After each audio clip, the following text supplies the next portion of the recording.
یونس آیت نمبر 31، قُلْ مَن يَرْزُقُكُم مِّنَ السَّمَاءِ وَالْأَرْضِ، اے نبی کریم صلی اللہ علیہ وسلم آپ کہہ دیجئے کون ہے جو تمہیں رزق دیتا ہے آسمان اور زمین سے؟ اَمَّن يَمْلِكُ السَّمْعَ وَالْأَبْصَارَ، یا کون ہے جو کانوں اور آنکھوں کا مالک ہے؟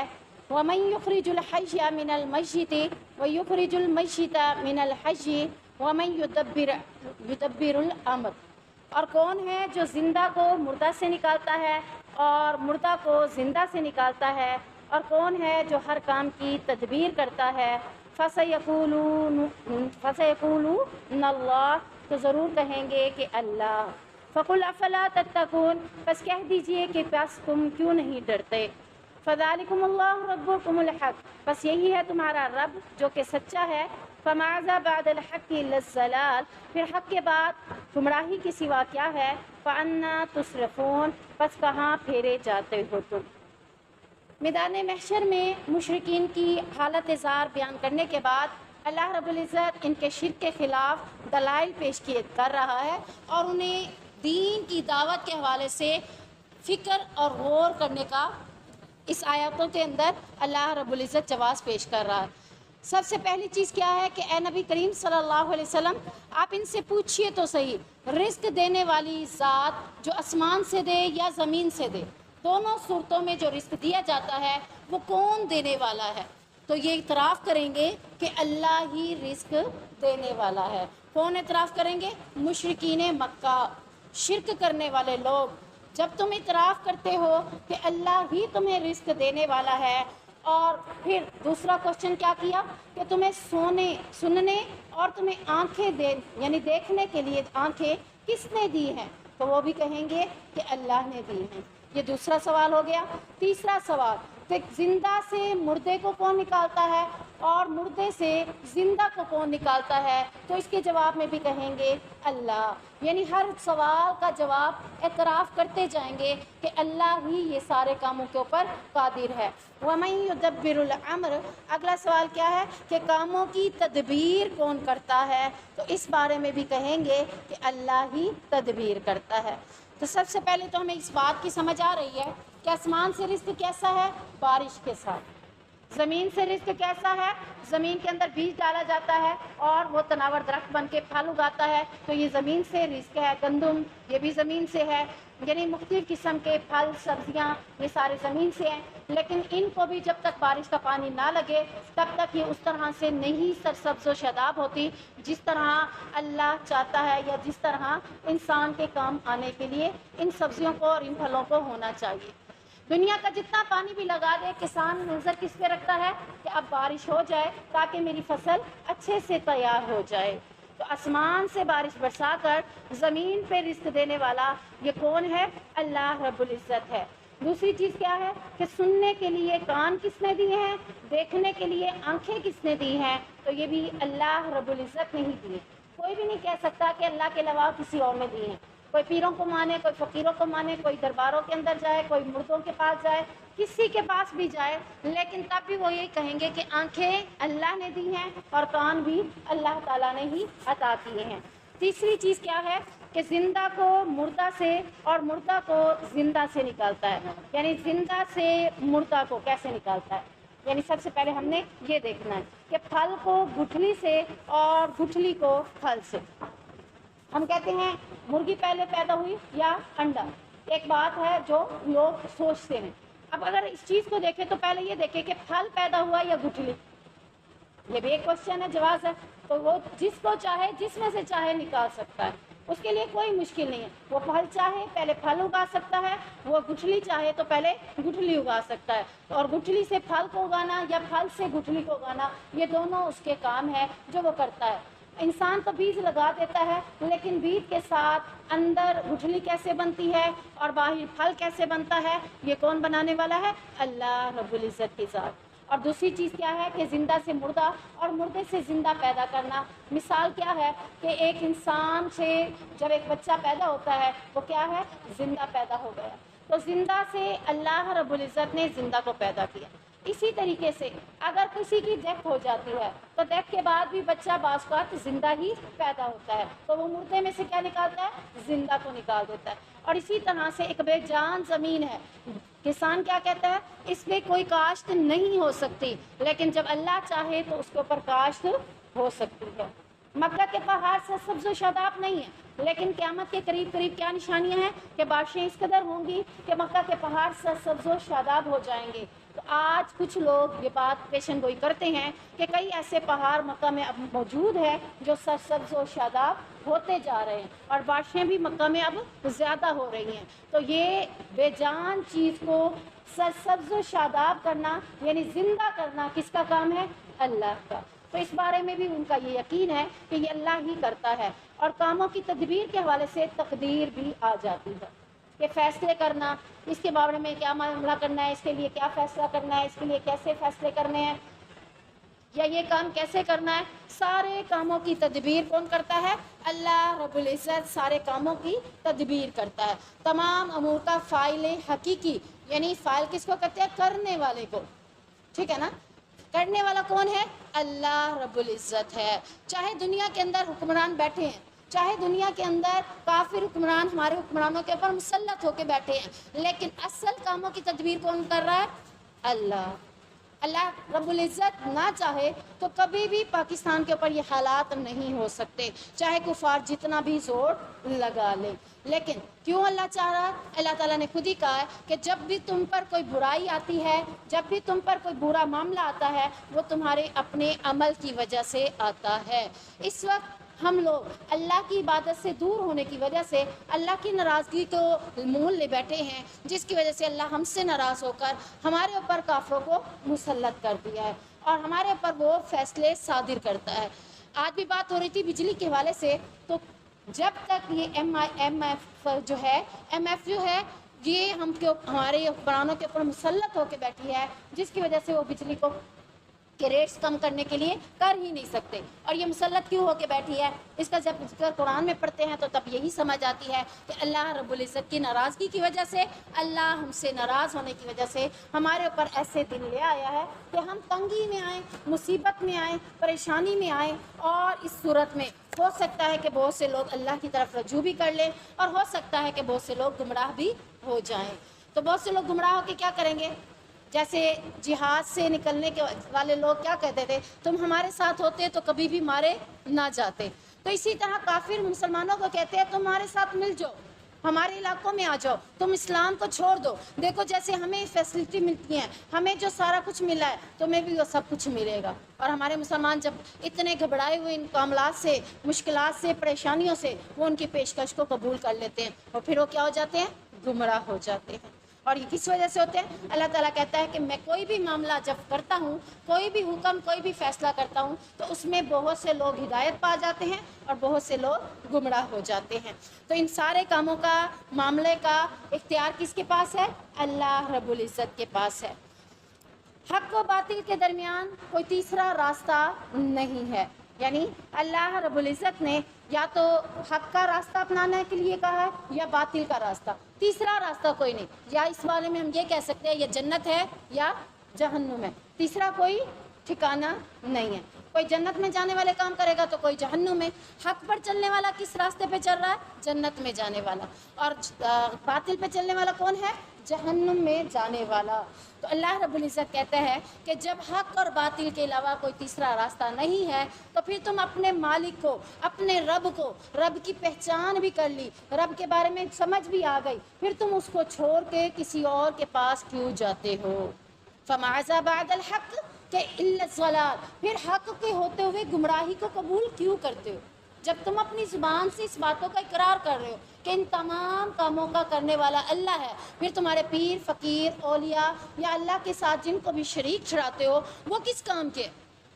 جب یہ سارے کاموں کا اختیار اللہ کے پاس ہے تو پھر ان کے معاملہ تم جن کی عبادت کرتے ہو وہ تو کچھ بھی نہیں کر سکتے. اصل میں بات سمجھائی گئی ہے، مشرکین کو یہ بات سمجھائی گئی ہے کہ تمہارے بت کچھ بھی نہیں کر سکتے. تم اسے کہتے ہو کہ یہ رزق دینے والا معبود ہے، یہ اولاد دینے والا معبود ہے، یہ فلاں دینے والا ہے، لیکن پھر جب تم سے پوچھا جاتا ہے رزق دینے والا کون ہے تو تم کہتے ہو اللہ.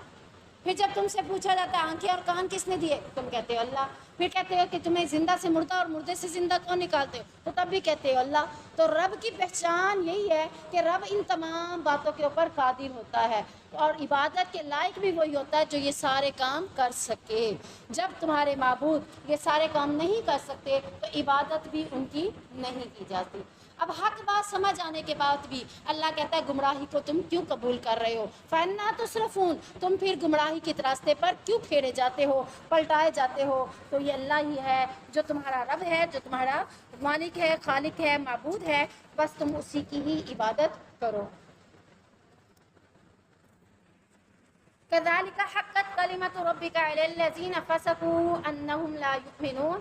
اسی طرح تیرے رب کی بات ان لوگوں پر سچی ہو گئی جنہوں نے نافرمانی کی، بے شک وہ ایمان نہیں لائیں گے.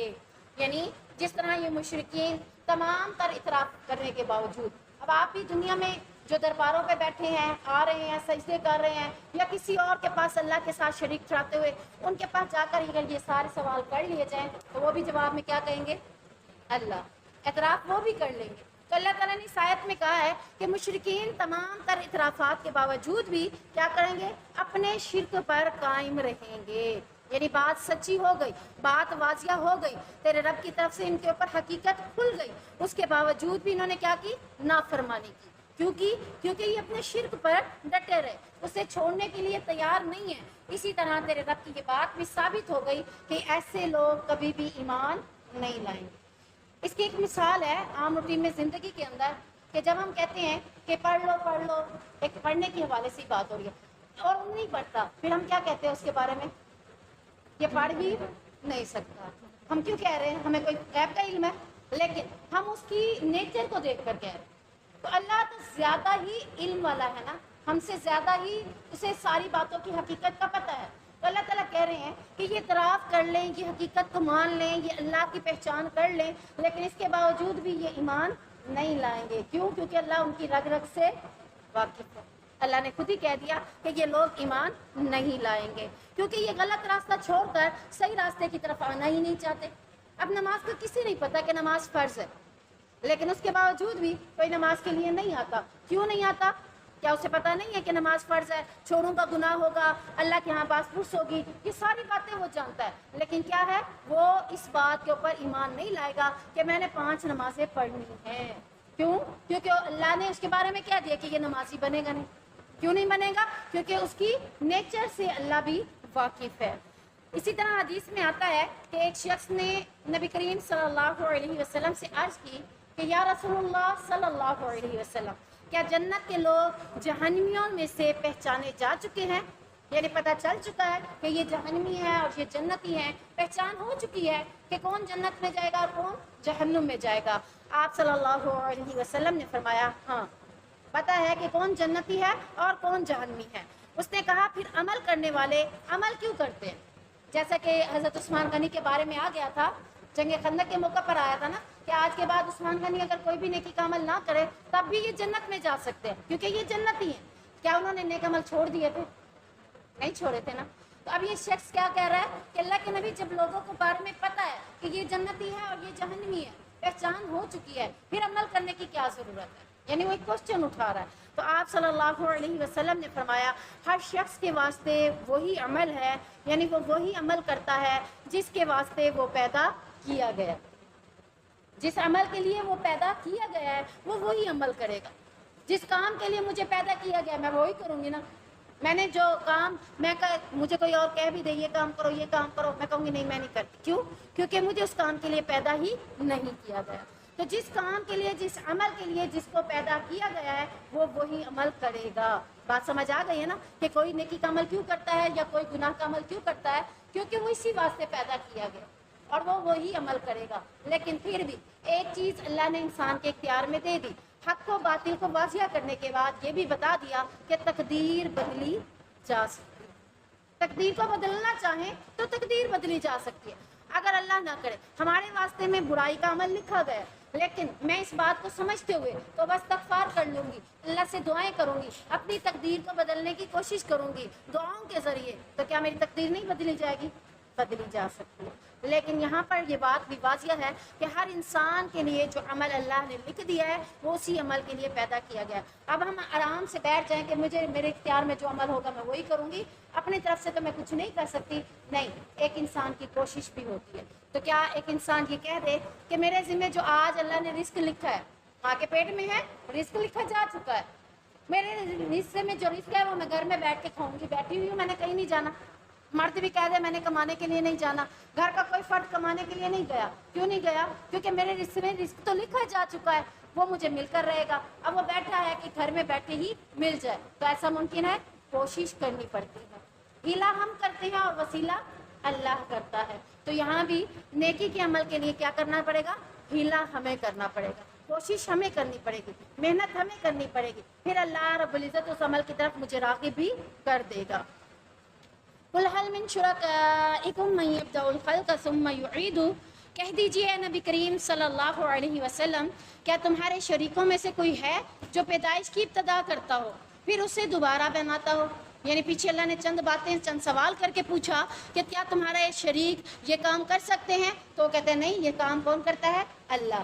اب اللہ تعالیٰ کہہ رہے ہیں کہ مشرکین کے شرک کو مزید کھوکھلا کرنے کے لیے، مزید ان کو بتانے کے لیے کہ یہ تمہاری جو چیز ہے اس کی کوئی میعاد نہیں، کوئی پیداری نہیں، کوئی مضبوطی نہیں ہے، ان کے کھوکھلے پن کو واضح کرنے کے لیے اللہ تعالیٰ نے ان سے کیا پوچھا ہے کہ بتلاؤ تو صحیح، جنہیں تم اللہ کا شریک گردانتے ہو، کیا اس نے کائنات کو پہلی مرتبہ پیدا کیا یا وہ دوبارہ پیدا کرنے کے قابل ہے، کہ وہ قادر ہے اس بات کے اوپر کہ وہ دوبارہ پیدا کر دے؟ یعنی مشرکین سے پوچھ کر بتائیے تو صحیح، جن کو تم اللہ کے سوا پوچھتے ہو، کیا وہ یہ سارے کام کر سکتے ہیں؟ اب کون سا کام یہاں پوچھا جا رہا ہے؟ پیدائش کا، کائنات کو پیدا کرنے کا۔ اگر پہلی بار نہیں کیا تو کیا دوسری بار پیدا کر سکتے ہیں؟ ہمارا رب تو وہی ہے نا جس نے پہلی بار بھی پیدا کیا ہے کائنات کو، اور دوسری بار بھی وہ پیدا کرے گا، بنائے گا نا۔ زمین و آسمان ٹوٹ پھوٹ جائیں گے، جب قیامت آئے گی، قیامت آنے کے ساتھ کیا ہو جائے گا؟ آسمان پھینکی ہوئی اون کی طرح، جیسے اون بکھر جائے، اون کسے کہتے ہیں؟ جیسے کپاس رکھ دی جائے تو وہ بکھرے گی تو کیسے ہو جائے گی؟ چھوٹے چھوٹے ریشے بن کے اڑنے شروع ہو جائیں گے۔ تو آسمان ایسے ہی آپ کو ٹوٹ کر نیچے گرتا ہوا فیل ہوگا، اور اللہ رب العزت کائنات کا سارا نظام درہم برہم کر دے گا، اور دوبارہ کائنات کو تخلیق بھی کر سکتا ہے۔ تو کیا یہ جو تم جنہیں اللہ کا شریک ٹھہراتے ہو یہ دوبارہ پیدا کرنے پہ قادر ہیں؟ اے نبی کریم صلی اللہ علیہ وسلم ان سے پوچھیے تو صحیح۔ قُلِ اللہ، کہہ دیجیے اے نبی کریم صلی اللہ علیہ وسلم، یہ کام کون کرنے والا ہے؟ اللہ۔ یبدأ الخلق، اسی نے پہلی بار بھی کائنات کو پیدا کیا، ثم یعیدہ، پھر وہ دوسری بار بھی پیدا کرے گا۔ وہ یہ کام کر سکتا ہے لیکن اس کے علاوہ کوئی اور یہ کام نہیں کر سکتا۔ تو پھر اللہ پوچھ رہے ہیں اے نبی ان سے پوچھئے فَأَنَّىٰ تُؤْفَكُونَ، پھر تم کہاں بہکے جا رہے ہو؟ پھر تم بہکاوے والے راستے کی طرف کیوں جا رہے ہو؟ غلط راستے کا تعین کیوں کر رہے ہو جب تمہیں پتہ ہے کہ کائنات کا خالق و مالک اللہ ہے، اور وہی دوبارہ پیدا کرے گا؟ پھر ہدایت کا راستہ چھوڑ کر غلط راستے کی طرف تم کیوں ابتدا کر رہے ہو؟ آپ صلی اللہ علیہ وسلم نے فرمایا، اللہ عز و جل فرماتا ہے کہ ابن آدم مجھے گالی دیتا ہے، ہم یہ حدیث پہلے بھی پڑھ چکے ہیں، اور اسے زیبا نہیں کہ وہ مجھے گالی دے، اور وہ میری تکذیب کرتا ہے، حالانکہ اسے زیبا نہیں کہ وہ مجھے گالی دے یا میری تکذیب کرے۔ گالی کیا ہے؟ اس کا قول، اس کی گالی یہ ہے کہ وہ کہے کہ اللہ کی اولاد ہے، اور اس کی تکذیب کیا ہے کہ اللہ مجھے پھر زندہ نہیں کرے گا، یعنی دوبارہ پیدا نہیں کرے گا۔ اللہ انسان کو بھی دوبارہ پیدا کرے گا، پہلی بار بھی پیدا کیا اور پھر بھی کرے گا۔ اللہ نے کائنات کو بھی پہلی بار بھی پیدا کیا اور دوبارہ بھی وہ پیدا کرے گا۔ تو یہ کیا ہے؟ اللہ کو گالی دینا اور اللہ کی تکذیب کرنا۔ قُلْ هَلْ مِن شُرَكَائِكُم مَّن يَهْدِي إِلَى الْحَقِّ، کہہ دیجیے اے نبی کریم صلی اللہ علیہ وسلم، کیا تمہارے شریکوں میں سے کوئی ہے جو حق کی طرف تمہاری رہنمائی کرے؟ إِلَى الْحَقِّ، اَمَّن يَهْدِي إِلَى الْحَقِّ، کہ کیا وہ تمہارے شریکوں میں سے کوئی ہے جو سیدھے راستے کی طرف تمہاری رہنمائی کرے کہ یہ سیدھا راستہ ہے؟ کہہ دیجئے قُلِ اللَّهُ، اللہ ہی ہے، یہدی للحق، جو تمہیں سیدھے راستے کی طرف ہدایت دیتا ہے۔ یعنی ہدایت کا دار و مدار بھی کس کی ذات کے ساتھ ہے؟ اللہ کے ساتھ ہے۔ یہ پیر، یہ مشرک، یہ اولیاء اللہ جتنے بھی بیٹھے ہوئے ہیں، ان کے اختیار میں نہیں ہے کہ وہ کسی کو سیدھے راستے کی طرف ہدایت دے سکے۔ یہ اختیار کس کے پاس ہے؟ اللہ کے پاس ہے۔ اللہ کے علاوہ کوئی بھی سیدھے راستے کی طرف، ہدایت کے راستے کی طرف انسان کو نہیں لے کر آ سکتا۔ افمن یہدی الی الحق، تو کیا جو حق کی طرف رہنمائی کرے وہ زیادہ حقدار ہے اس بات کا، ام ان یتبع ام لا یہدی الا ان یہدی، کہ اس کی پیروی کی جائے، یا وہ زیادہ حقدار ہے جو خود ہی سیدھے راستے پر نہیں ہے اور نہ ہی کسی کو سیدھا راستہ کی طرف بتا سکتا ہے کہ اس کی پیروی کی جائے۔ یعنی ایک طرف اللہ ہے جو انسان کو سیدھے راستے کی طرف بتاتا بھی ہے اور سیدھے راستے کی طرف پیروی کرنے کے لیے وہ اس کو راستہ بھی دکھاتا ہے، اور دوسری طرف نہ وہ خود سیدھا راستہ پاتا ہے اور نہ ہی دوسرے لوگوں کو سیدھا راستہ دکھا سکتا ہے۔ تو ان دونوں میں سے کون لائق عبادت ہے، کون پیروی کے لائق ہے، کس کی اطاعت کی جائے، کس کا حکم مانا جائے؟ اگر تم کہتے ہو کہ اللہ ہی ہے جو سیدھے راستے کی طرف لاتا ہے، تو پھر اطاعت بھی کس کی جائے؟ اللہ کی۔ اللہ نے تو کہیں بھی نہیں کہا کہ اللہ کے ساتھ کسی اور کو شریک ٹھہراؤ۔ اللہ تو کہتا ہے میں اکیلا ہوں، میری نہ کوئی اولاد ہے، نہ کوئی بیوی ہے، نہ ہی میرے ساتھ کوئی دوسرا معبود ہے۔ تو اللہ کی بات زیادہ ماننے کے قابل ہے بنسبت اس کے جو نہ تمہیں ہدایت دے سکتے ہیں، نہ خود سیدھے راستے کی طرف آتے ہیں۔ میں نے اس کی مثال پہلے بھی آپ کو دی تھی کہ ایک انسان چل کے اس کے پاس جاتا ہے کہ میرے گھر نہیں ہے، میرا کاروبار نہیں ہے، میرا یہ نہیں ہے، میرا وہ نہیں ہے، مجھے یہ چیز چاہیے، وہ چیز چاہیے۔ وہ جو مانگنے کے لیے اس کے پاس جاتا ہے وہ نہیں بنا پاتا، لیکن جس کے پاس مانگنے کے لیے جاتا ہے وہ بنا لیتا ہے سب کچھ۔ اس کا محل بھی بن جاتا ہے، اس کی مرسڈیز بھی آ جاتی ہے، اس کے بینک بیلنس بھی بن جاتے ہیں۔ کس کے ساتھ؟ ہمارے رقموں کے ساتھ۔ ہمارے لیے وہ دعا بھی کرے گا تو کون سی ہمیں ملے گی دعا؟ وہ جب وہ خود ہی سیدھے راستے پر نہیں ہے تو اس کی دعا ہمارے لیے کیا فائدے کے بعد؟